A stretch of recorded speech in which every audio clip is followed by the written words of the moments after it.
Coach Rule said that was the best game the line played maybe all year last week. I mean, what jumped out about the performance of the line play? I know you guys lost, but what were some of the highlights for you guys?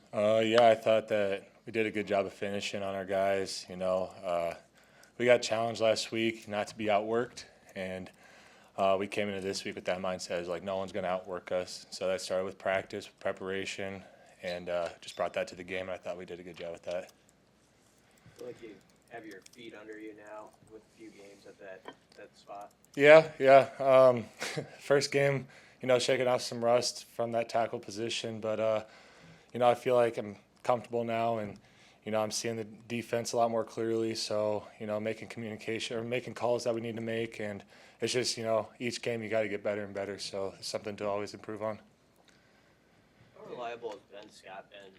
Just as the command center of that line. Yeah, he's done a really good job. Coming in here and getting in with us, and hanging out with us, and that's something that Coach Rail always preaches is staying together. And when you have a center who has a personality that he has, it just helps with the calls that he's making out on the field a lot. So he's done a good job of taking that center leadership role. Teddy, it's pretty clear that a big emphasis with Coach Rule and what he wanted to bring to this program was resources for players and as far as your health and your recovery ability, avoiding injury, avoiding re-injury. What have you seen in that from that area, and how have you benefited from everything that's available to you guys in the new building? Yeah, well, they've done a good job, bringing the right guys in here.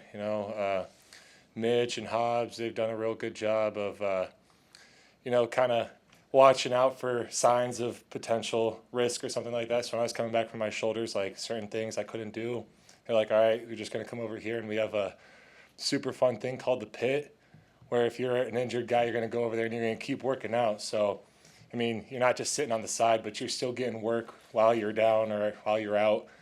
But, with this new building, the recovery things in there are insane. So just being able to, build a relationship with those guys, talk to them, ask them, what can I do to, benefit myself, or what can I do to prevent injury? And they're going to walk you through it, teach you those things, and coach you up on that. So it's been real good. What have you taken advantage of? What kind of technology?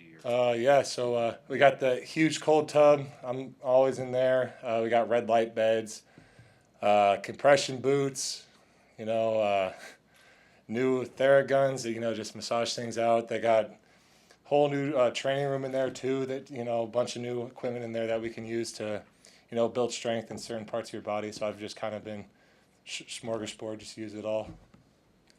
What's been the key for this team to be able to reset, whether it's a win or a loss, just go back to work the next Sunday, Monday? Yeah, those Sunday meetings, they're always better after a win. They always feel a bit better because, you're going to take that coaching. But after losses, Coach Rule doesn't change. He's going to come in and, you could win a game. Here's what we got to improve on because it's going to show up later.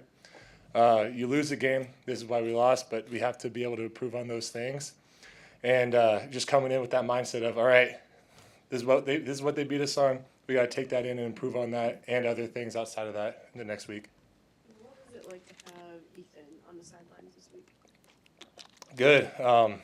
We were getting off the buses, and I looked at my phone quick. I saw that we got a text saying that he was going to be in the Unity Walk for us, so that was pretty cool seeing him there and having him on the sideline. He's just a high-energy guy, and to see him down and out like this, it sucks, but he's going to come in. When he's here, he's going to be the same old pipe, just, a little bit limited with his motion. So him on the sideline helping us out, trying to, I went up to him a couple times to ask some questions about protections and stuff. He's like, all right, if they doing this, you could do this and make this call. So, it's just help, an extra set of eyes with an experienced guy like him.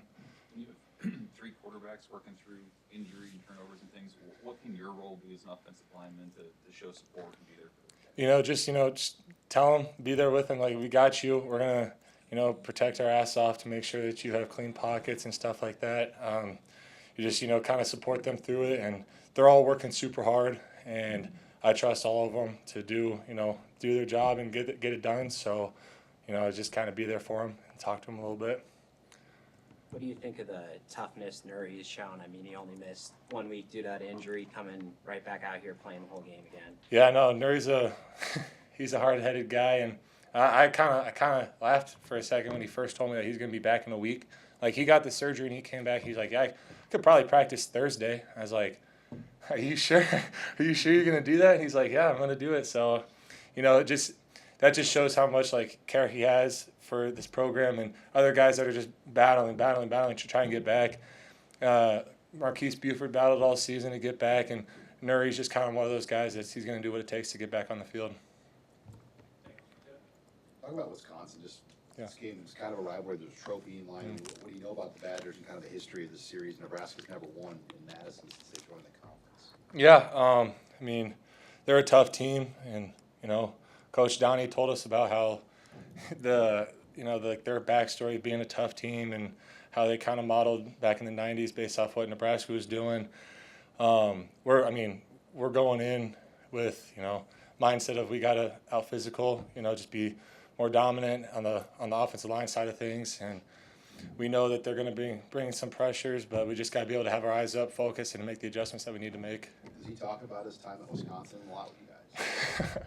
He'll tell us some stories and stuff, but he doesn't go into too much detail. But from the sounds of it, he had a good time there, and he represented well. Did you learn anything from all the stuff that was up in the locker room about the Nebraska-Wisconsin rivalry?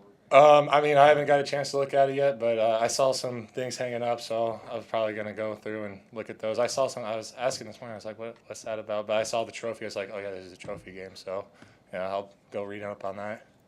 Do you know what the name of the trophy is? It's the Liberty Trophy, right, or something? No, close. Close. No, what is it? I don't know. It's the Freedom Trophy. Oh yeah. It's just a game, so we're just gonna go in there with that mindset. Yeah. Yeah. Okay. Thank you guys.